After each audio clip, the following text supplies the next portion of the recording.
Alors cette fois-ci, au lieu de déterminer la dérivée, c'est plutôt les primitives qu'on nous demande de déterminer.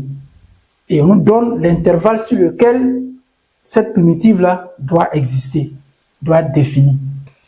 Alors, dans chacun des cas suivants, détermine une primitive grand F de la fonction petit f sur l'intervalle K. Alors on dit une primitive, c'est important. L'article est défini, l'intervalle K est donné. Une primitive, ça veut dire qu'il ne faudra pas ajouter de constante. Alors, petit f, dans le premier cas, petit f est défini par f de x égale à 5 sur x et l'intervalle sur lequel la primitive doit exister, cette primitive doit exister, c'est l'intervalle des nombres négatifs strictement. B, f de x égale à ln de x sur x et l'intervalle, c'est l'intervalle des nombres réels strictement positifs. C, f de x égale à 1 sur x ln de x et l'intervalle, c'est l'intervalle des nombres supérieurs strictement à 1. Dernier cas, f de x égale à cosinus de x sur sinus de x et k est l'intervalle des nombres compris entre 0 et pi strictement. On va passer à la correction. Alors le premier cas, on a défini la fonction petit f par f de x égale à 5 sur x. Et on a dit que l'intervalle de définition est donné, c'est l'intervalle des nombres strictement négatifs.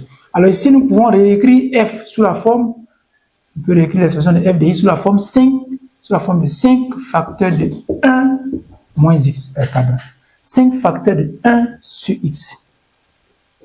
Or, 1 sur x, ça peut s'écrire aussi sous la forme de la dérivée de x sur x lui-même. Ce qui veut dire que ça nous fait penser à la formule u' sur u. Donc, grand f de x va être égal à 5 fois ln de valeur absolue de x.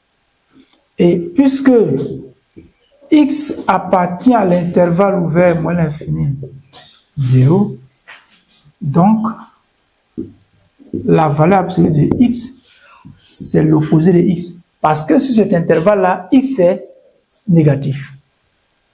Alors, finalement, grand f de x va être égal à 5 fois ln de moins x.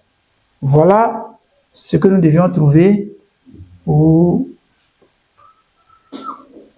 la première fonction, le premier cas, petit a. B, pour le second cas donc, petit f est défini par f de x égale à ln de x sur x. Là également, nous pouvons réécrire l'expression sous la forme d'un produit, à savoir 1 sur x facteur de ln de x. Or, 1 sur x, c'est la dérivée de ln de x. Donc, on pourrait écrire comme ça, la dérivée de ln de x multipliée par ln de x. Ce qui nous fait penser à la formule de u' fois u. Or, dans le cours, on nous a dit que si une fonction peut s'écrire sous la forme de u' fois u, ses primitives sont 1 demi de u au carré, plus une constante. Mais comme ici, on nous demande de déterminer une primitive, on va donc ici, j'ai dit que lorsqu'une fonction peut s'écrire sous la forme de u' fois u, alors une primitive de cette fonction-là, c'est 1 demi de u au carré.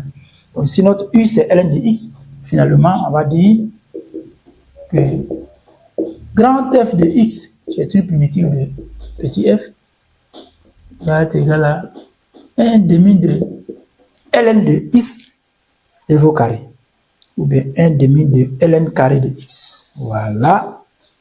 Voici donc la primitive dont nous avons besoin. Petit c,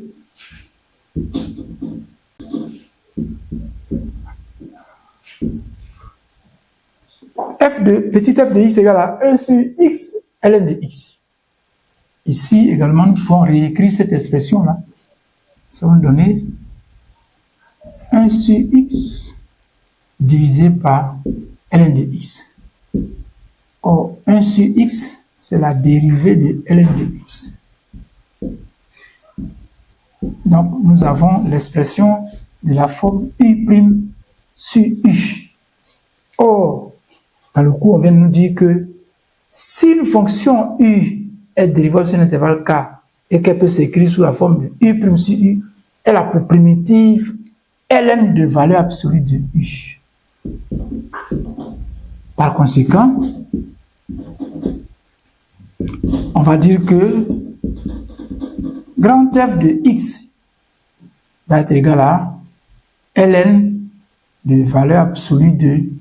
Alors notre U, c'est ln de x, donc valeur absolue de ln de x. Voilà. Or, sur l'intervalle que l'on nous a donné là, on a dit que k égale à l'intervalle des nombres strictement supérieurs à 1.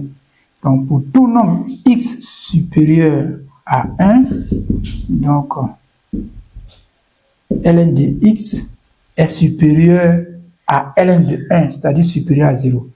Donc,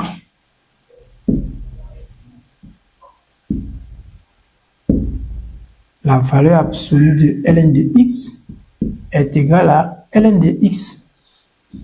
Alors, nous allons dire simplement que grand F de x est égal à ln de x. Voilà.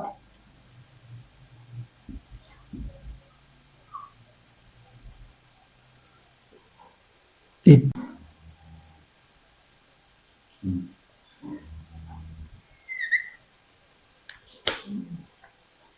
c'est le petit d maintenant.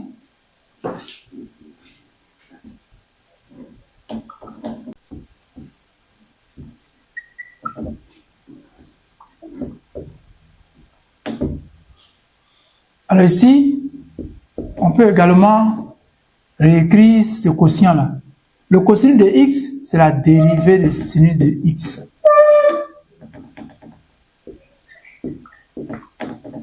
Donc ça nous fait penser à la formule de U' sur U.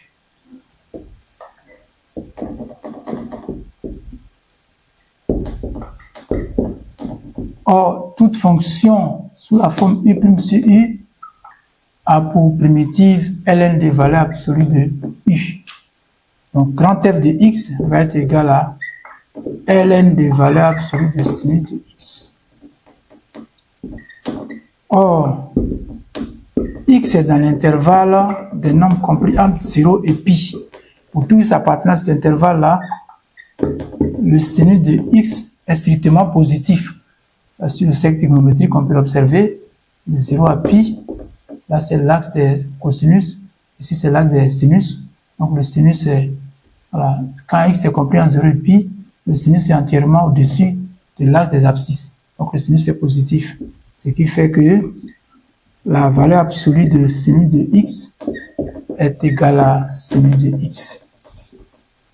Par conséquent, grand F de x va être égal à ln de sinus de x, tout simplement.